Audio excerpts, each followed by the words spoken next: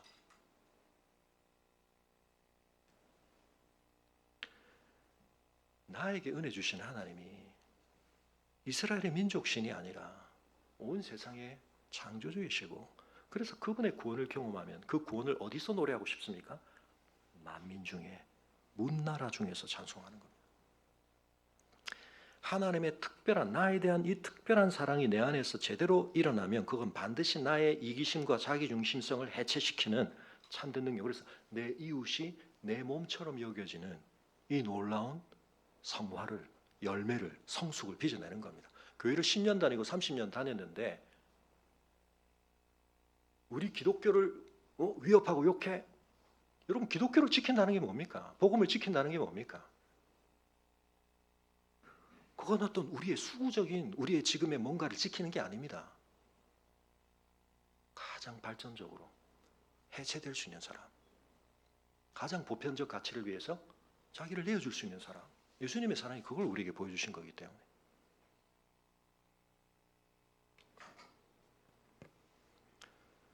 사랑하는 성도 여러분, 주의 인자하심이 하늘보다 높으시고 주의 진실은 궁창에까지 이르고 주는 하늘 위에 높이 들리시고 주의 영광이 온 땅에 높임을 받으시기를 원하는 사람은 이 궁극적 가치를 위해서 자기가 한편은 어떤 도구로 쓰임을 받더라도 그것에 대해서 감사할 수 있는 거죠.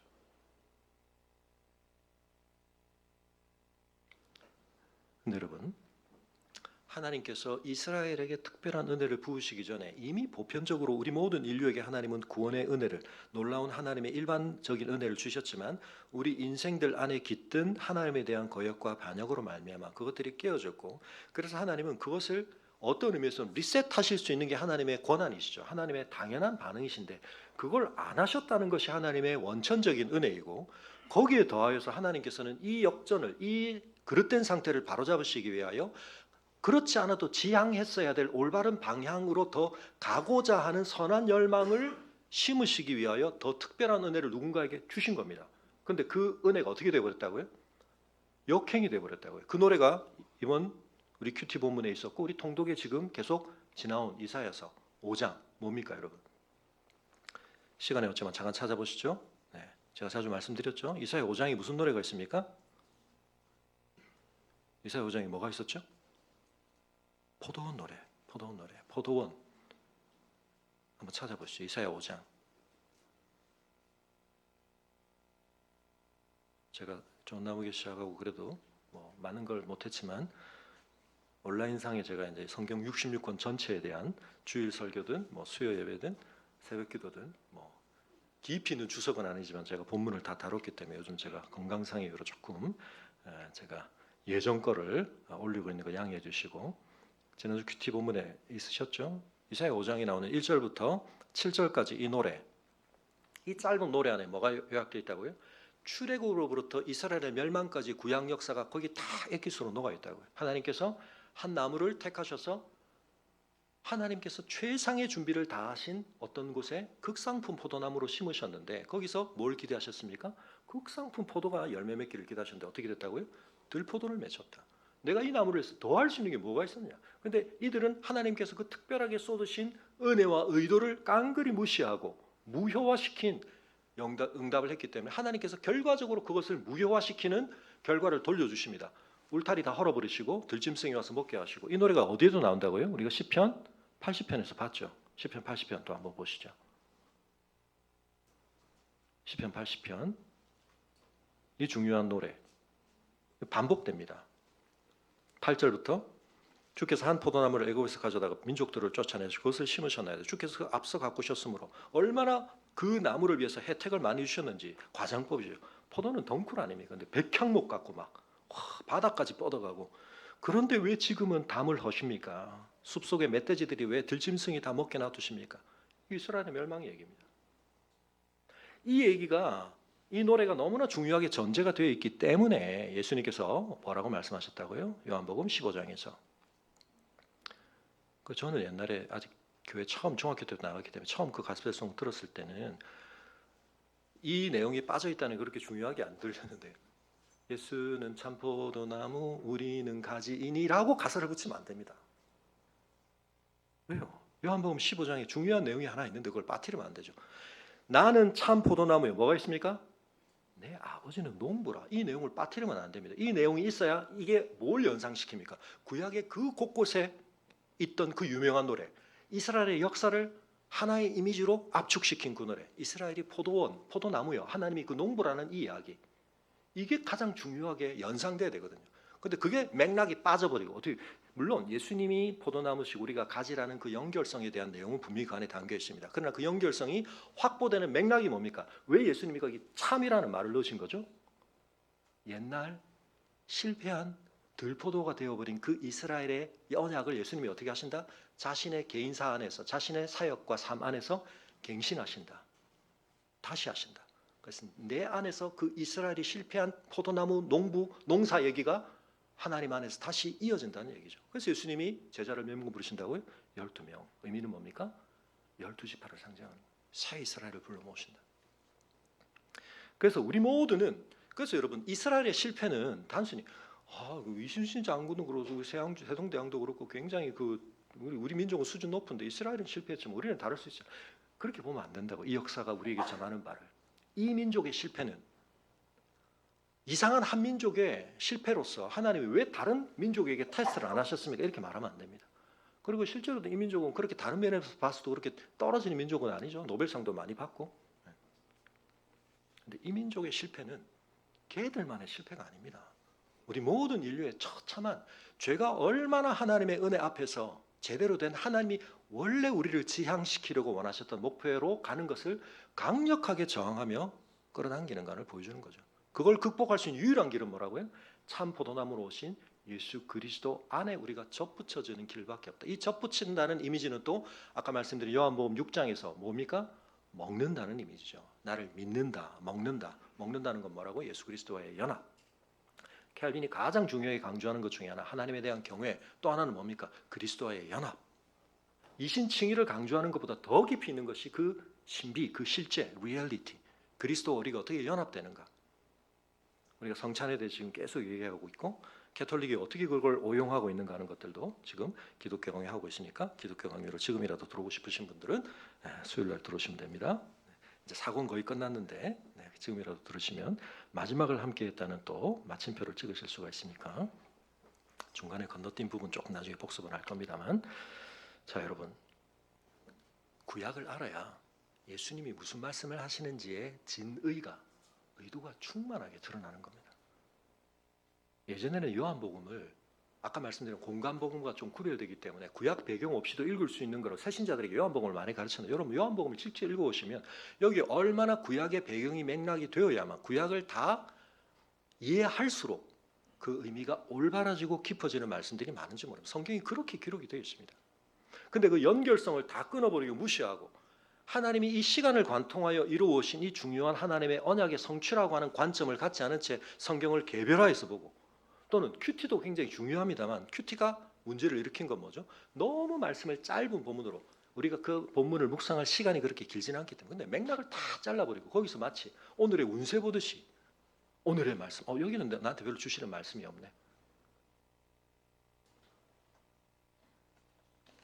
여러분이 좋은 나무 교회를 다니셔서 못 누리시는 거 굉장히 많지만 제가 한 가지 여러분 앞에 밝히 말씀드릴 수 있는 것은 우리가 나중에 하나님 보좌 앞에 갔을 때 내 말씀의 전체를 봐야 한다는 사실에 대해서 제가 여러분에게 꽤 진지하게 집요하게 말씀드려 온 것에 대해서 여러분이 저에게 조금 감사하시리라 제가 나름 예상하고 있습니다. 다른 거 제가 너무 부족한 게 많아서 여러분에게 죄송하지만 근데 목사의 가장 중요한 역할은 하나님의 말씀을 가르치는 교사거든요. 올바르게 가르치는 교회 표주 중에 그거죠.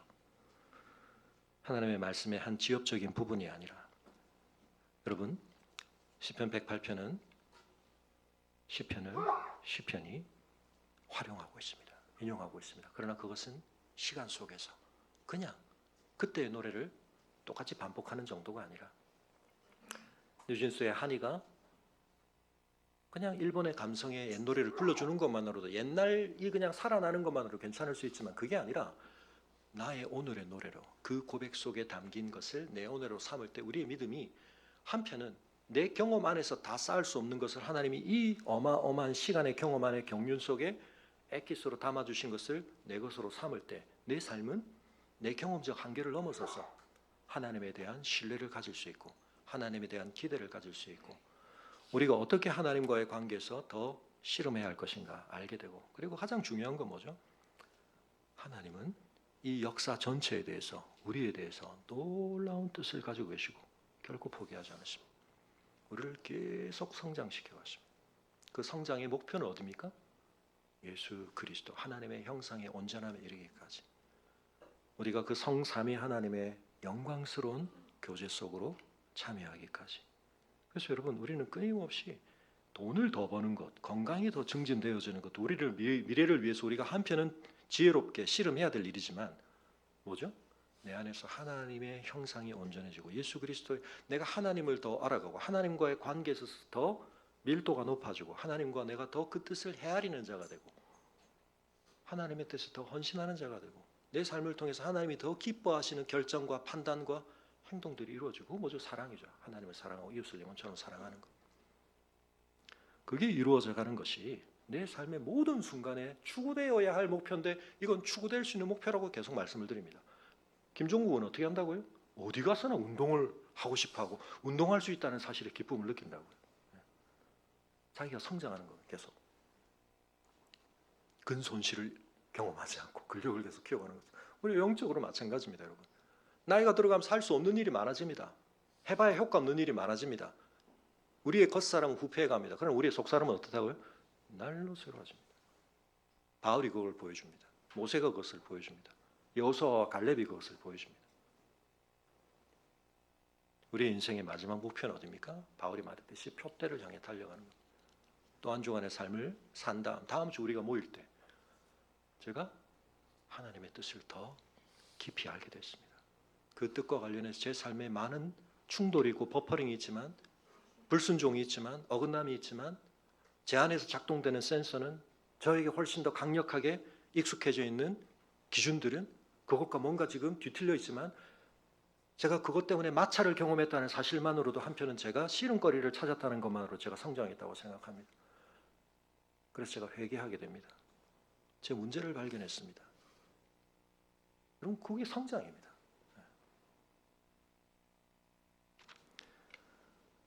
다음 주에 우리가 이제 보게 될 시편은 우리가 저주시 중에 이제 제일 극한의 저주시를 보게 되는데 이런 성경을 이해하는 데 있어서도 제가 아까 말씀드린 것처럼 사실은 굉장히 반복되어지는 난제 질문인 것 같지만 그 질문들에 대한 답을 제대로 하려면 단편적인 답 가지고는 안 되고 사실은 제가 지금 말씀드린 것 같은 구속사적인 하나님의 역사가 어떻게 흘러가는가 하는 것들이 설명되어야 그나마 조금 해소되는 질문들이 굉장히 많습니다. 예수 믿어야 구원받는다. 그럼 이순신 장군 때는 구약에는 이런 거 다 여러분 이게 구속사적인 해석을 어떻게 되는가?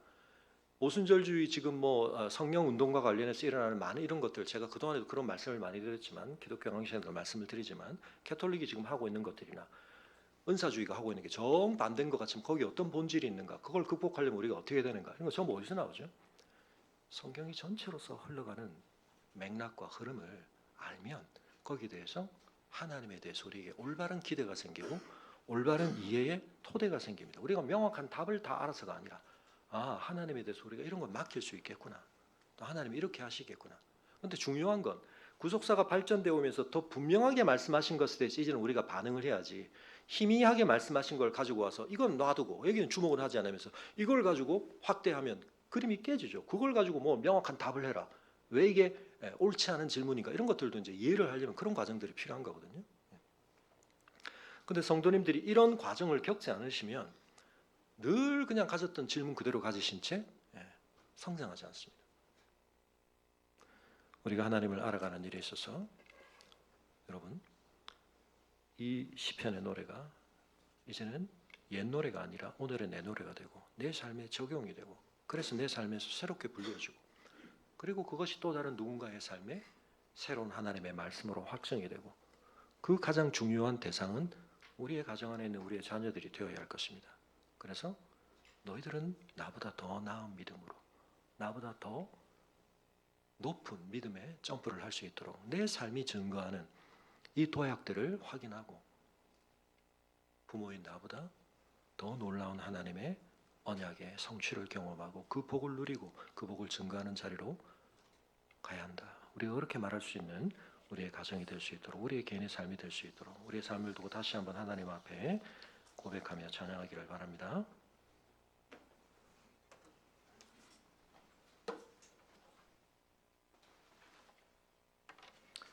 또 한 주간도 여러분 우리 성경 통독에 다시 힘을 좀 써주시고, 말씀 묵상, 우리의 기도의 삶이 하나님의 말씀을 더 깊이 우리의 오늘의 현실 속에서 체화하고 하나님 앞에 결단하고 씨름하는 또 한 주간의 삶이 되기를 내 마음이 확정되었사오니 고백하는 마음으로 우리 함께 찬양하겠습니다. 깊어진 삶을 주께.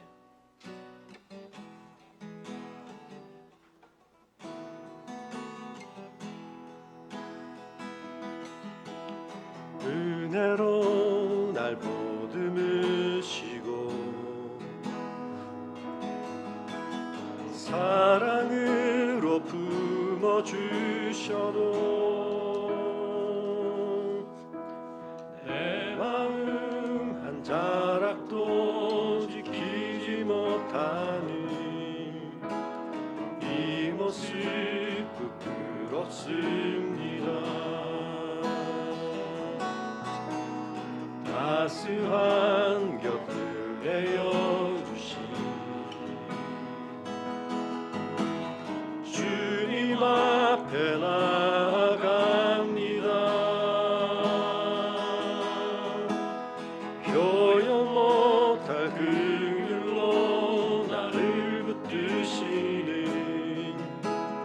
주 이름만 바라봅니다. 매일 마주한 슬픔을 견뎌나가며 주 예수의 마음을 닮아가네. 두려운 걸음마다 주가 동행하니 주 의지하며 오늘을 신실한 소망을 깊이 담으며 주 예수의 부요를 채워가네.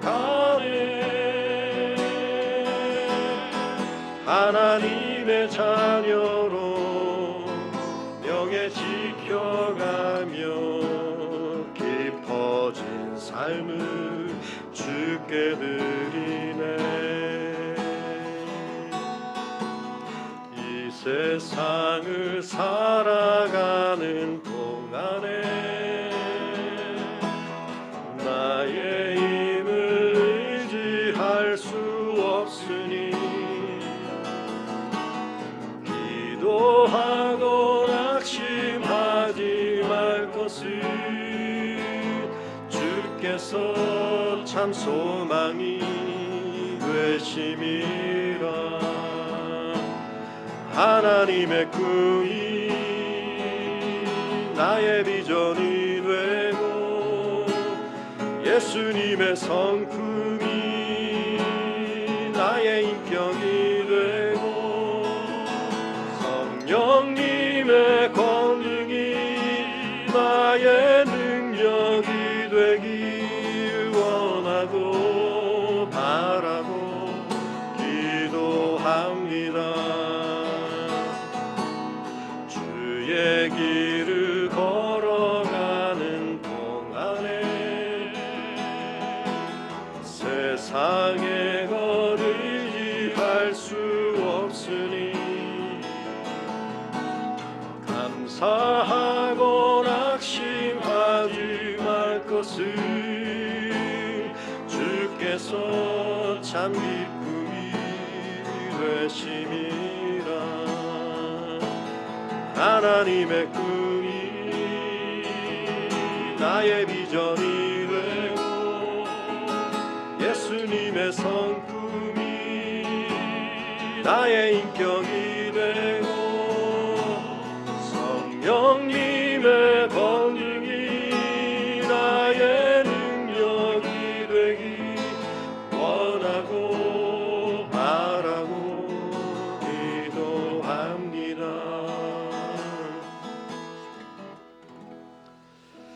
이 시간 기도할 때 하나님, 저희의 믿음이 자라게 하여 주시옵소서. 우리의 믿음이 자라는 것은 우리가 어떤 강력한 결단을 한다는 것에 있지 않습니다. 믿음은 들음에서 난다 말씀하십니다. 하나님의 말씀을 더 깊이, 더 올바르게, 더 온전히 듣게 하여 주옵소서. 그 말씀을 듣고 먹고 그 말씀 속에서 증거되어지는 하나님의 성품을, 하나님의 신실하심을, 하나님의 품으신 뜻이 반드시 실현되심을 거듭거듭 페이지 정리가 증거하는 것처럼 우리의 믿음 속에서 그것이 우리의 사전의 믿음을, 하나님에 대한 우리의 사전의 신뢰도를 계속 증진시켜갈 때 어느새 우리도 시편의 고백처럼 내 마음이 확장되었습니다 고백하며 어떤 환경과 어려움 속에서도 포로기를 경험하며 더 이상은 아침이 올 것 같지 않은 어둠만이 깊어지는 현실 안에서도 이제는 내가 아침을 기다리지 않고 새벽을 깨우겠습니다. 이 어둠 속에서 하나님을 선포하겠습니다. 고백할 수 있는 우리가 되게 하여 주옵소서. 함께 기도하겠습니다.